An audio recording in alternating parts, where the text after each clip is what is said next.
በጸጋ ነው የዳንኩት እንዲሁ በጸጋ ነው እንዲሁ በጸጋ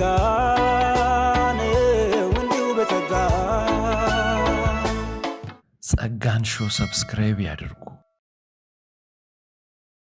ሰላም እንዴት ናችሁ? ውድ የጸጋ ሾው ቤተሰብ ተመልካቾቻችን፣ ጸጋ ሾው የተሰኘው ፕሮግራማችንን ጀምረናል። ጸጋው በዘመናቸው በህይወታቸው የተጠቀመባቸውን አገልጋዮች ወደ እናንተ በመጋበዝ ለእናንተ በረከት እንዲሆኑ የምናደርግበት ዝግጅታችን ላይ እንገኛለን። ዛሬም ጌታ በጣም የረዳው በተለይ በሰሜኑ ክፍል በደሴ ከተማ ወንጌልን የሚሰራ ለብዙዎች ምሳሌ የሚሆን የጌታ ባሪያ እንግዳ ይዤላችሁ ቀርብ ያለው እስከ ፕሮግራማችን ፍጻሜ ድረስ አብራችሁ እንድትቆዩ ጋብዛለሁ። ካፍታ ቆይታ በኋላ ተመልሼ እመጣለሁ። ባላችሁበት ጠብቁኝ። እንዲሁ በጸጋ ነው የዳንኩት እንዲሁ በጸጋ ነው እንዲሁ በጸጋ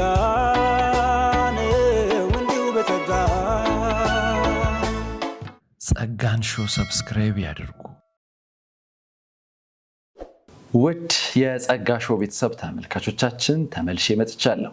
ጸጋ ሾው በዩቲዩብ ቻናላችን ሰብስክራይብ፣ ላይክ፣ ሼር በማድረግ ቤተሰብ እንድትሆኑ በጌታ ፍቅር እጠይቃለሁ።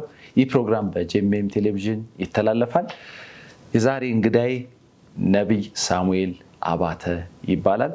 በደሴ ከተማ የሐዋርያት ዘመን ቤተክርስቲያን ባለራዕይ ነው። ዛሬ ከሱ ጋር ድንቅ ቆይታ አደርጋለሁ። ነቢይ ዛሬ ከጸጋ ሾው ጋር ቆይታ ለማድረግ ፈቃደኛ ሆነ ስለመጣ በመጀመሪያ ላመሰግን እፈልጋለሁ። አመሰግናለሁ። ጌታ ኢየሱስ ይባርካችሁ። ጸጋ ሾው በጣም ዘመናችሁ ይለምልም። ተባረኩ። አሜን። ህይወት፣ አገልግሎት፣ ቤተሰብ፣ አጠቃላይ እንቅስቃሴ እንዴት ነው አንተ ጋር? እግዚአብሔር ይመስገን። እንግዲህ በሰሜን ኢትዮጵያ እግዚአብሔር ወዶና ፈቅዶ በዛ የእግዚአብሔርን ስራ በስፋት እየሰራን ነው። በዛም እግዚአብሔር መልካም ነገሮችን እያደረገ ነው። በጣም ጥሩ።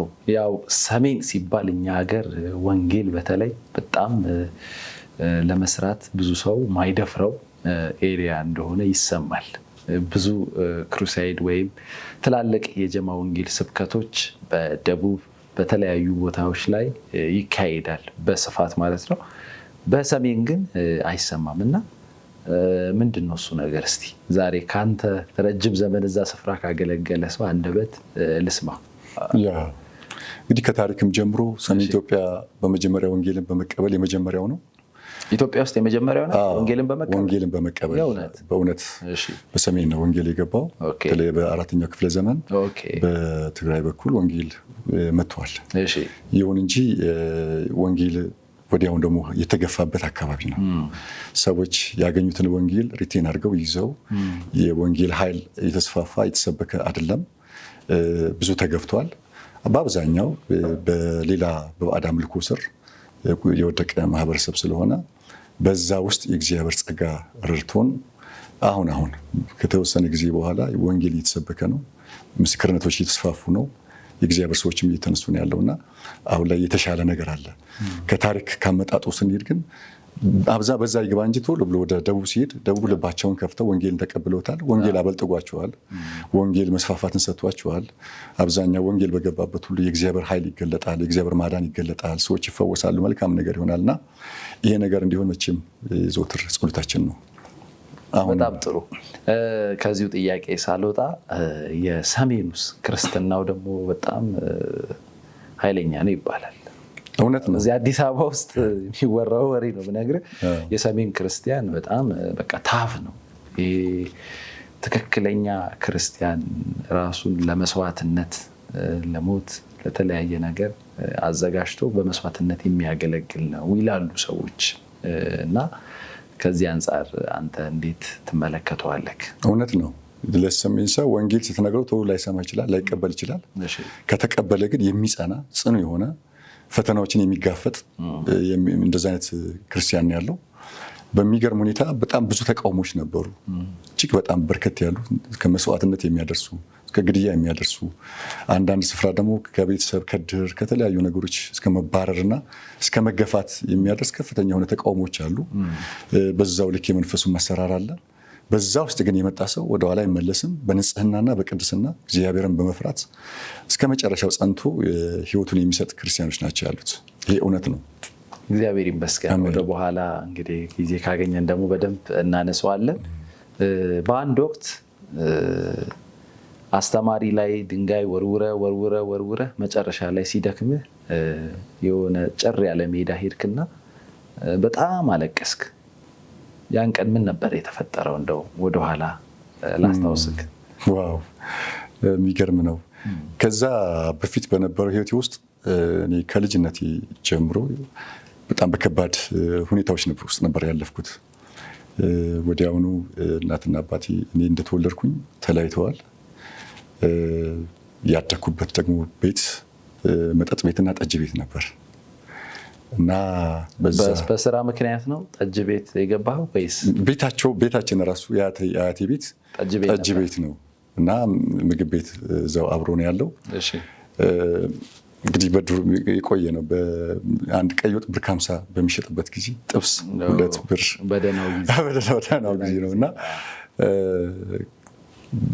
ኢሚዲየትሊ ጡት እንዳቆምኩኝ ጠጅ ነው የተጀመረልኝ። እኔ ማለት ከጡት ቀጥሎ ጠጅ ነው መጠጣት የጀመርኩት እና ትንንሾቼም ላይ ያዋለውኝ እና ይሄን ነገር ልክ ጡት እየጠቡ እያሉ ጠጅ ወስዶ ጠብ ይደረጋል ምላሳቸው ላይ እና በዛ አይነት ሁኔታ ነው ያደግኩት። እንዲያሳድጋቸው ነው ወይስ ያው እንደ መልካም ነገር ስለሚያዩት ስለሚታሰብ? ይሄን መድኃኒቱ ነው ይባላል። ይሄ ለሆድም ጥሩ ነው ምናምን ብሎ ያስባሉና ከዛ ደግሞ ከፍ እያልን ስንመጣ መለኪያ የምትባል ትንሽ ነገር አለች እና በዛች ውስጥ ጠጅ ይቀመጥልናል። ከትምህርት ቤት ስንመጣ እሷን ፉት እንላለን። ደግሞ ያው ከፍ እያልን ስንመጣ ያኔ ቧንቧ አልነበረም እንደዚህ እንደ ዛሬው ዘመን ምንም አይነት እንትን የለም። እጅ የምናስታጥበው እኛ ነን። እኔ ነኝ የማስታጥበው በዛ ቤት ውስጥ። ያው ኤልሳ ገብቶት እጅ ያስታጥባል፣ እኔ ግራ ገብቶ ነው የማስታጥበው። የመጣውን ሰው ሁሉ እጅ አስታጥባለሁ ማለት ገበሬ፣ ነጋዴ፣ የቀን ሰራተኞች ሁሉ ዋቴቨር የመጣ ሁሉና ጠጅ እቀዳላችኋለሁ። ጠጅ በምቀዳበት ሰዓት ያው ብርሌውን አንስቼ አይደለም የምጠጣው፣ ማንቆርቆሪያውን ይዤ ነው የምጠጣው። ወደ ጓዳ ገብቼ እጠጣዋለሁ እና ያ ነገር በጣም ኤክስፔሪየንስ እያደገ መጣ እና ሳላውቀው ከፍተኛ የሆነ ሱስ ውስጥ ወደኩ፣ የመጠጥ ሱስ ውስጥ እና ዲስከሬጅ ሆንኩኝ፣ ተስፋ ቆረኩኝ። ፋሚሊ የለም፣ በተለይ አባት የለም። የሚሰማኝ ስሜት ጥሩ አይደለም። በመጠጣት አካባቢውን ማወክ ጀመርኩኝ እና እኛ የነበርንበት አካባቢ ጦርነት አካባቢ ስለሆነ በጣም የተልከሰከሰ መሳሪያ፣ ጥይቶች፣ ምናምኖች፣ ባህሩዶች ነበሩ። እነሱን እያነሳሁኝ ሰዎች በር ላይ ሂጅ አፈነዳለሁ እና እንደውም በጣም ብዙ እርግማን በሰፈሩ ማህበረሰብ ዘንድ እግዚአብሔር ይግደል ያጥፋህ፣ ይሄ ሚካኤል እንዳለ አንተን በቃ እንዲህ አድርግ ብሎ በጣም እየረገሙኝ አይነት ነገር ነው ያደግኩትና ያ በጣም እየባሰ ሲመጣ ጤነኛ ባይሆን ነው ብሎ አሰቡ። በዛው እድሜ ውስጥ ብዙ ጊዜ ነው ወደ ጸበል የተወሰድኩት፣ ግን በዛም የሚለቅ አይደለም። በዛም ውስጥ ፈውስ አላገኘሁም። ምግብ ቤት የሚመጡ ሰዎች ደግሞ የሚያደርጉት ነገር አለ። ሲጃራ ግዛ ይላሉ። ገዝተን ስንመጣ ደግሞ እስኪ ለኩሰው ሆና ሲባል ያው እዛው ስበነው ነው የምንመጣው እና በእርግጥ ሲጋራ አዲክትድ አልሆንኩም፣ ግን ሱሶች ወደ እኔ በጣም እየመጡ ያሉበት ጊዜ ያደኩ ስመጣ ደግሞ ማንም እንደሌለኝ የሚሰማብኝ ጊዜ እየሆነ መጣ። በዛ ውስጥ አንዱ ከምጠላው ነገር ፕሮቴስታንት የሚባሉትን ነው፣ ጴንጤዎችን ነው። ለምን? አይ ዶንት ኖ። በቃ ማለት ማርያምን የካዱ እንደውም እግዚአብሔርን የማያውቁ እንደዛ ሁሉ ነው። እስከዛ ድረስ ነው የማስበው። እኛ አካባቢ ይሄ አለ። የሚነገረን ነገር ከመጀመሪያው ጀምሮ በጣም በርካታ ጸያፊ ነገሮች ነው ስለነሱ የሚነገረን፣ ያልሆኑ ነገሮች። ማታ ማታ መብራት ያጠፋሉ፣ እንደዚህ ያለ ግንኙነት ያደርጋሉ፣ የሚመገቡት እንደዚህ ነው፣ ቅዱስ ቁርባን የሚወስዱት በድመት። በጣም ጸያፊ የሆኑ ነገሮች ስለምንሰማ እውነት ነው የሚመስለን እና በጣም እንዳጋጣሚ ሆነ ስምጣሬ ፕሮቴስታንት ሆነ። የትምህርት ቤቱ አሁን የምትለው አይነት ሰው እዛ ስም ይጠራል። ከዛ ደግሞ የሬዲዮ ፕሮግራሞች አሉ። የሬዲዮ ፕሮግራሞች ላይ ዘፈኖች አሉ። ዘፈኑ ሲደርስ እሱ ይዘጋዋል። ዘፈን መስማት አይፈልግም። ተማሪ ፊት ክፈተው እንጅለዋለሁ። ለምንድን ነው የምትዘጋብን ምናምን እለዋለሁ። መንገድ ላይ ይጠብቃል፣ ድንጋይ ወረውራለሁ፣ ልማታ ሁሌ ይገለገላለሁ እና ያው የመጠጥም ነገር ስላለ ሰዎች ይፈራሉ። በካልሲ ውስጥ ነው ጩቤ የማስቀምጠው ምናምን። በጣም በቃ የሆነ ነገር ማድረግ መሆን ነው የምፈልገው እና በጣም እሱንም ከመጠን በላይ እያስጨነኩት መጣሁ እና የሚመልስልኝ ምላሽ በጣም ትዕግስተኛ ነው ብዙ ነገር አድርጌው እግዚአብሔር ይባርክህ፣ ጌታ ኢየሱስ ያስፈልግሃል፣ እሱ የዘላለም ሕይወት ነው፣ እችን ቃል ነገሩኝ ነው የሚሄደውልኝ። እና አንድ ቀን ጫካ ውስጥ በተቀመጥኩበት ሜዳ ውስጥ ቁጭ እንዳልኩኝ የማላቀው አይነት ኃይል ወደ ውስጥ የመጣ እና ዝም ብዬ ነው ማለቅሰው። ምን አድርጎኝ ነው? በእርግጥ እሱ የሚለው ኢየሱስ ያድናል። እንደዚህ ትዕግስተኛ ያደረገው ምንድን ነው? በእኔ ውስጥ ያለው አለመረጋጋት፣ በሱ ውስጥ ያለው እረፍት፣ በእኔ ውስጥ ያለው ጭንቀት፣ በሱ ውስጥ ያለው ሰላማዊ ህይወት እሱን አይና በጣም እደነቃለሁ። እና አንድ ቀን በቃ ወሰንኩኝ፣ ይሄ እሱ የሚከተለውን ጌታ መከተል አለብኝ ብዬ ቤቱ ሄድኩኝ። በቤቱ ስገባ ግን ሌላ ነገር ሆነ። ፈሩ። በቃ እንደተለመደው ልማታ ወይ የሆነ ነገር ላረጋቸው እንደመጣውና ሚስቱ ጋር በጣም ተጨነቁ። እና ጌታ መቀበል እፈልጋለሁ አልኩት። ደጋግሞ ጠይቀኝ፣ እውነትን ነው? እውነትን ይህን ጌታ መቀበል ትፈልጋለህ? አዎ አልኩት። እና ያው ጌታን ተቀበልኩኝ። ጫካ ተራራ ላይ እየወሰደ ደህንነት ትምህርት አስተማረኝ። እሱ ነው ያለው። በጣም ያስገርማል። እግዚአብሔር ይመስገን። ከዛ በኋላስ እንዴት ነው ራስን ለእግዚአብሔር መንግስት ለወንጌል ስራ የለየኸው? ለወንጌል ስራ የተለየሁት በእርግጥ ወንጌል ወደ ህይወት ከመጣ በኋላ ዲሲፕሊን እንዳደረገ በጣም በስነ ምግባር የተሞላው ሰው እንደሆን ኩል እንደሆን እንድረጋጋ ካልኩ ሱሶች የወጣሁበት አንዱ ዋናው ምክንያት እንደውም ከዚህ ከአዲስ አበባ የመጣ አንድ አገልጋይ ያው እኛ ብዙ ገጠር አገልጋይ ሲመጣ በጣም ነው የምንደነቀው፣ በጣም ነው ደስ የሚለን እና እንደ ኮንፈረንስ ተዘጋጅተው ቸርቹ በጣም ረጅም ቸርች ነው፣ ሰፊ ነው። እዛ ቸርች ውስጥ እኔ ወደ ኋላ ወንበር ነበር የተቀመጥኩት። ሰውየው ከፊት ሆኖ መናፍስቶችን ያዛል። እሺ ውጡና ጭንቅላት ሆነ ያለ እንትን ሆነ ያለው እንደዚህ ያዛል። እና እኔም በወጣልኝ ብዬ አሰብኩኝ። እዛ ውስጥ እንደተቀመጥኩኝ በቃ ያለ አንዳች ችግር እንደዛ እንዳልሆንኩ ይገባኝ ነበር። እና አንዳንዶች ይወርቃሉ፣ ይፈራገጣሉ፣ ምናምን ይወጣላቸዋል አጋንንት። እኔ ላይ ያለው ግን ጉባኤ ውስጥ እንደተቀመጥኩኝ በጣም ቆሻሻ ልብስ የለበሰ ሰው ነው፣ በጣም የሚያስፈራራ ሰው ነው። ከኔ ውስጥ ወጥቶ ጉባኤውን ሰንጥቆ ሲሄድ አየሁኝ። በመንፈስ እንደዛ ተሰማ። አዎ አየሁት። ወጥቶ ሲሄድ አየሁት። ወጥቶ ጉባኤውን ሰንጥቆት እንደዚህ ሲሄድ አየሁት። እና የሆነ ነገር ከውስጤ ወጣ። እዛው ሞመንት ላይ ከፍተኛ የሆነ እረፍት ተሰማኝ። እርፍ አልኩኝ። ከዛ ቀን ጀምሮ እግዚአብሔር ህይወቴን ነካው። የተለወጥኩ መጣው። እና የመጀመሪያው ኢቨንት ነው። ሁለተኛው ኢቨንት በእርግጥ በዛን ጊዜ ሰውየው ትንቢት ተናገረ። አሁን ስትሄዱ አንዳንዶቻችሁ ላይ የመንፈስ ቅዱስ ኃይል ስለገባባችሁ ፈተና ያጋጥማችኋል አለ። እሺ ልክ እንደለመድኩት ወደ ቤት ስገባ የአካባቢው ማህበረሰብ ተሰብስቦ ውሻ ናቸው ግደሏቸው፣ ወይ ደግሞ ከቤታቸው አስወጡ፣ እናቶቻቸው ይህን የማያደርጉ ከሆነ ከድር ይባረሩ፣ ከቤተ ክርስቲያን እንዳይደርሱ ተባለ። ስደቱ ጀመረ በይፋ እና ከቤት ተባረርኩ። 4 ቀን ሙሉ ምግብ ሳልበላ በረንዳ ላይ ተኛሁ። ግን የሆነ ደስታ ውስጥ ያለ ግን ሰውነቴ እየደከመ መጣ። በ4ኛው ቀን እና ያው ሳሚ ሊሞት ነው ብለው ልጆች ሲናገሩ አንዲት እናት ሰማች፣ አምጡልኛለች። ታዝዬ እዛ ሄድኩኝ። አስተኙኝ። ትንሽ በውሃ እንጀራ እየነከሩ ሰጡኝ። ያው ጉሮሮዬም እየተፈታ መጣ። በዚሁ ኢቨንት ውስጥ እያለ የወደቀ ትራክት አገኘሁኝ ወንጌል የሚሰበክበት እና የትራክቱ ሜሴጅ 2 ብቻ ነው፣ የመንፈስ ፍሬና የስጋ ፍሬ የሚል ነው።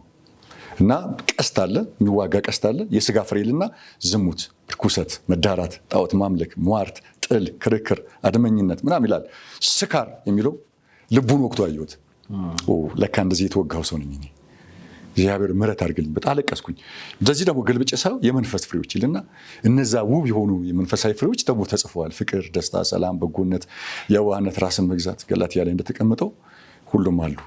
አሁን የኔ ምርጫ ይሄ ነው ብዬ ለውጠኝ ብዬ መጸለይ ጀመርኩኝ። እነዚህ አሁን ያልካቸው እነዚህ መንፈስ ፍሬዎች እኔ ውስጥ ይቆያሉ።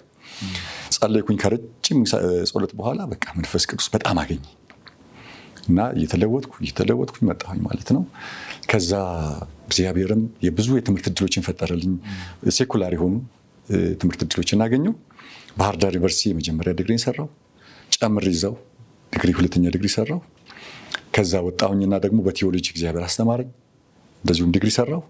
ኢንዲራ ጋንዲ ያለ የህንድ ዩኒቨርሲቲ እዛ ደግሞ ኤምኤ ሰራው። ስራ ጀመርኩኝ። አንድ ከተማ የመዘጋጃ ቤት ስራ አስኪያጅ ሆኜ ለመጀመሪያ ጊዜ ተሾምኩኝ። የመንግስት ሹመት አገኘሁ። በመንግስቱ ደግሞ ለላቁ የከፍተኛ አመራሮች ስልጠና ጦላ የሚባል አካባቢ ገባሁኝ።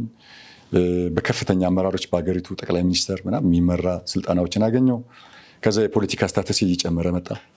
ወደ ዞን፣ ከዛ ያለፉ ወደ ክልል እንደዛ የሚሆን ተጽዕኖች እየተፈጠሩ መጡ። ግን ፖለቲካውና የገባብኝ መንፈስ ጋር ትንሽ ደግሞ አብሮ ኮንትራዲክት የሚያደርጉ ነገሮች ነበሩት። ከዛ እግዚአብሔር ረዳኝና ወደ ኤንጂኦች የገባሁኝ። በርከት ያሉ ኤንጂኦችን ለ13 ዓመት ሰራው ማለት ነው። በዚህ ሁሉ ግን ሀፍሊ ጌታን አገለግላለሁ፣ ሀፍሊ ደግሞ በግማሽ የእግዚአብሔርን መንግስት ስራ ሰራለሁ። ልቤ ግን የእግዚአብሔር መንግስት ጋር ነው ሙሉ ለሙሉ የሆነው። አገልግሎቴ የጀመረው በዝማሬ ነው። በርካታ የገጠር ቀበሌዎችን በእግሬ ተራሮችን በዝማሬ ነው የተገለጥኩት። የመጀመሪያው ዝማሬ ነው። ትዘምር ነበረ? በፊትም ሞክር ነበር ድምፅ? አዎ እግዚአብሔር ይመስገን። እና እንደውም አንድ መዝሙር አለኝ ዩቲዩብ ላይም እንደዚህ የተለቀቁ መዝሙሮች አሉ። ኢቢኤስ ምናምን ይለቀቁ ነበረ። እና ወደዛ ተራሮች እየሄድኩኝ ወንጌል መናገር፣ መመስከር፣ ከዛ ደግሞ መዘመር እንደዚህ የሆነ እግዚአብሔር አገልግሎቴን በዛው ስራ ላይ ያለው እያሳደገው መጣ። ውጫሌ ጀመረ፣ ሀይቅ፣ መርሳ፣ ወልዲያ ወደዛም እንደዚህ የሚባሉ አካባቢዎች አሉ። ቆቦ፣ አለማጣ፣ ወደ ትግራይ ገባ፣ መቀሌ፣ ከዛ ደግሞ ወደ ውቅሮ፣ ከዛ ያለፈ ወደ አክሱም፣ ወደ ሽሬ ድንበሮች አካባቢ፣ ወደዚህ ደግሞ ወደ ጎጃም ሰፈር፣ ወደ ባህር ዳር፣ ወደ አፋር፣ ወደዚህ ደግሞ ወደ ስመጥማ እንደዚህና ደቡብም አካባቢ እግዚአብሔር በቸርነቱ እያስፋፋኝ እንግዲህ እያገለገልኩ ነበር ማለት ነው። የመጨረሻው ውሳኔ ላይ የመጣሁት ግን እግዚአብሔር ተናገረኝ። እኔ ደመወዝህን እከፍልሃለሁ፣ አንተ ታገለግለኛለህ አለኝ። አልገባኝም። ድምፅ መጣ። ከዛ የሐዋርያ ዘመን ቤተክርስቲያን ደሴ ላይ ተጀመረ። የሐዋርያ ዘመን ቤተክርስቲያን ደሴ ላይ እንደተጀመረ በሚገርም ሁኔታ ጫናው እየበረከተ መጣ። የአገልግሎቱ ጫና በጣም የታመሙ ሰዎች ይመጣሉ። የወንጌል ስርጭቱ ከፍተኛ ነው። ስራው እየሰፋ መጣ። በዛ ውስጥ ወሰንኩኝ፣ ስራ ያለቀኩ ማለት ነው። እግዚአብሔር ይመስገን። የመጣህበት መንገድ በጣም የእግዚአብሔር እጅ ያለበትና የእግዚአብሔር ምሪት የታከለበት መሆኑን በደንብ ያሳያል። ውድ የጸጋ ሾው ቤተሰብ ተመልካቾቻችን፣ ጸጋን ሾው በዩቲዩብ ቻናላችን ጸጋ ሾው ሰብስክራይብ፣ ላይክ፣ ሼር በማድረግ ቤተሰብ እንድትሆኑ በጌታ ፍቅር ጠይቃለሁ። ይህ ፕሮግራም በጂኤምኤም ቴሌቪዥንም ወደ እናንተ ይደርሳል። የዛሬ የጸጋ ሾው እንግዳዬ የሆነው ነቢይ ሳሙኤል አባተ ነው። ከሱ ጋር ድንቅ ቆይታ እያደረግን ነው የምገኘው። ከአፍታ ቆይታ በኋላ ተመልሼ እመጣለሁ። ባላችሁበት ጠብቁ። እንዲሁ በጸጋ ነው የዳንኩት፣ እንዲሁ በጸጋ እንዲሁ በጸጋ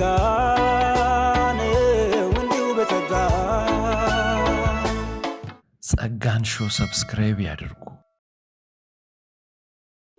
ውድ የጸጋ ሾው ቤተሰብ ተመልካቾቻችን ተመልሼ መጥቻለሁ። በጣም ያስገርማል። እንግዲህ የህይወትና የአገልግሎት ምስክርነት እየሰጠህ ነው። በተለይ ጸጋው በሰዎች ህይወት ውስጥ ተገልጦ እንዴት የማይጠቅመውን ወደሚጠቅም፣ የማይረባውን ወደሚረባ፣ ሰነፉን ጎበዝ ወደሚያረግ፣ ደካማውን ኃያል ወደሚያረግ የጸጋ ዓለም ውስጥ ጌታ እንዴት እንዳመጣ ከህይወትህ ከአገልግሎትህ ብዙ ነገሮችን ነግረኸኛል። እንደው እስቲ አሁን አንተ የምታገለግልበት የአገልግሎት ኦፊስ የነቢያት ግሬስ ነው ወይም ጸጋ ነው አንተ ላይ ያለው እና በዚህ የአገልግሎት እግዚአብሔር በአንተ ህይወት ውስጥ በአንተ አገልግሎት ውስጥ ያደረጋቸው ነገሮችን ብትነግረኝ። የጸጋው አምላክ የተባረከ ይሁን። ጸጋ ነፃ ስጦታ ነው፣ ከእግዚአብሔር የሚፈስ ከሰው ማንነት ጋር የማይገናኝ እንዲህ አይነቱን ሰው አምጥቶ እግዚአብሔር እንዲሁ የሚጠቀም አምላክ ስለሆነ የእግዚአብሔር ስም የተባረከ ይሁን። እና በዚህ በአገልግሎት የዘመን ውስጥ እግዚአብሔር በከፍተኛ ደረጃ የነቢያት ኦፊስን ውስጥ ላይ እንዳስቀመጠ ሁሌ ይሰማኛል። በዚህ መንፈስ እግዚአብሔር እያገለገልኩ ነው። በተለይ መናፍስትን በመለየት እዛ በስራ ላይ ያለው ነው እግዚአብሔር ይህን አገልግሎት በእኔ የጀመረው። ስራ ላይ ነው የጀመረው አገልግሎቱ? ስራ ላይ ያለው ነው። የወደቀ የለ። በጣም ብዙ እንትኖች አሉ፣ ኤክስፔሪየንሶች አሉ በዙሪያ ላይ። ሁልጊዜ ከስራ ቦታ ስወጣ ወደ ጸሎት ቦታ ነው የምሄደው። አዳር ጸሎቶች ምኖች ውስጥ ነው የምገባው። በጣም ጌታን እወዳለሁ። እግዚአብሔርም ከልጅነት የጀምሮ ይናገረኛል። በጣም ነው የሚናገረኝ። ሰራብሃለሁ፣ እጠቀምብሃለሁ፣ ትውልድን አሳልፌ እሰጥሃለሁኝ።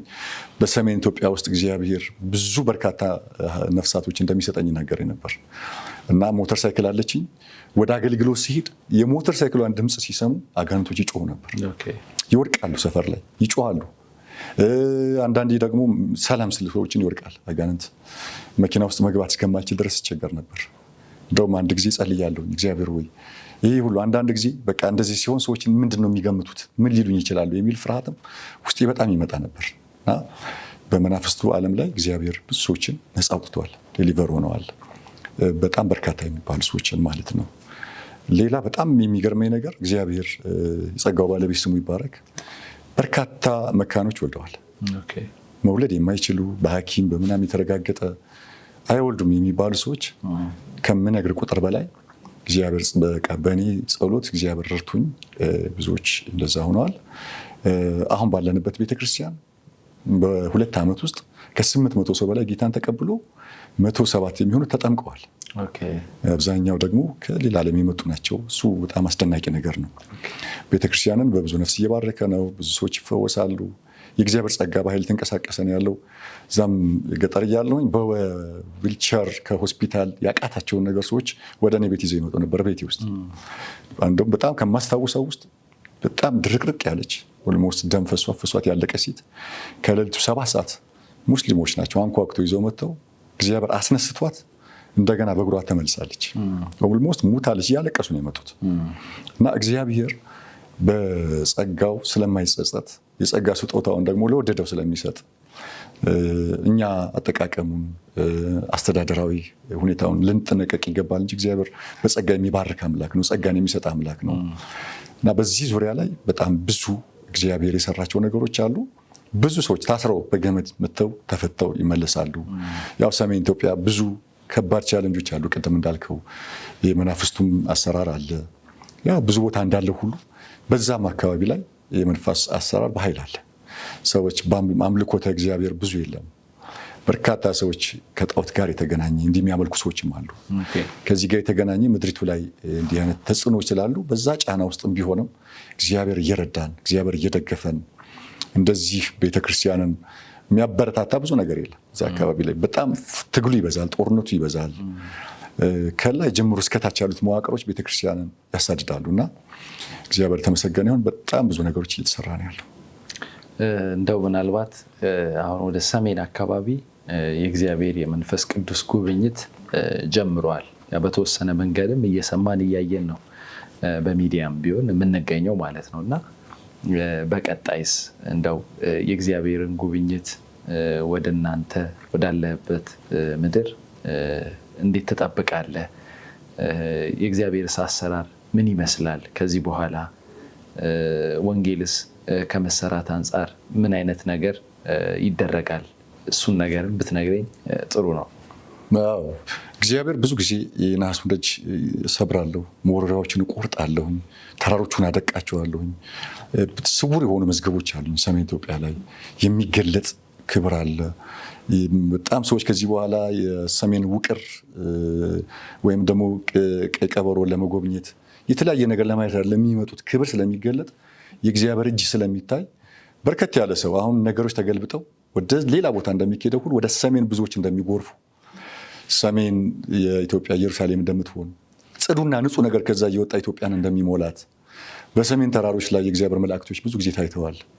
ምክንያቱም በዛው ቻሌንጅ ውስጥ ሰብሮ መስራት የሚችል እግዚአብሔር እሰራለሁ የሚከለክለኝ ማን ነው ስለሚል በስራው ጻድቅና ኃያል አምላክ ስለሆነ የሰሜንን ጉብኝት እንጠባበቃለን። መከራን ባየንባቸው ዘመን ፈንታ ደስታን አሳየኝ ይላል እግዚአብሔር ቃል።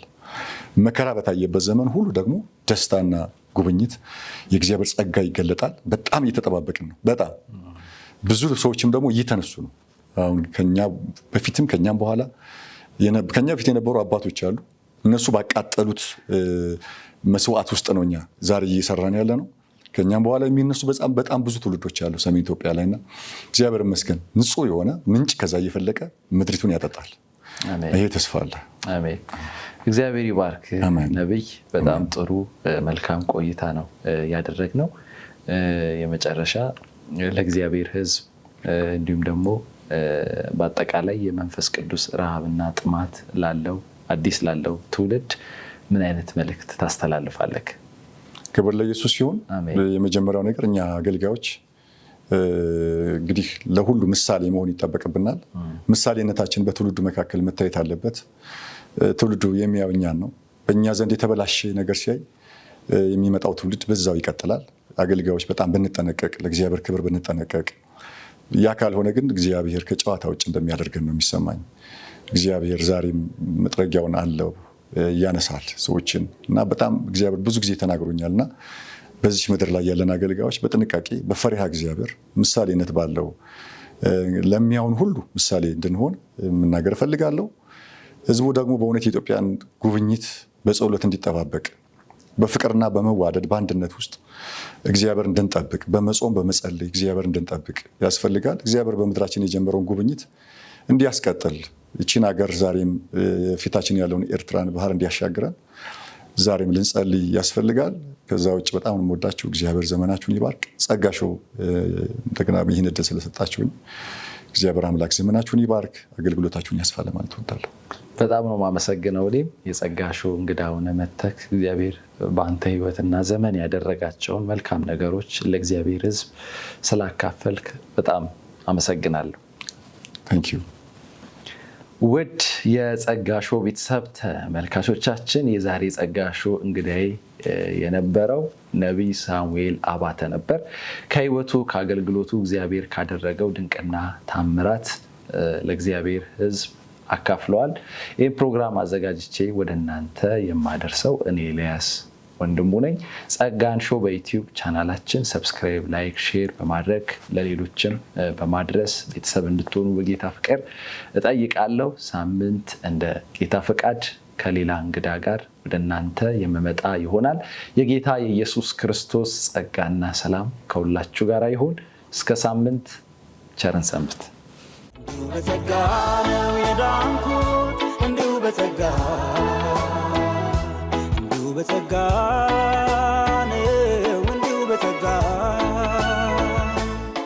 ጸጋን ሾው ሰብስክራይብ ያድርጉ።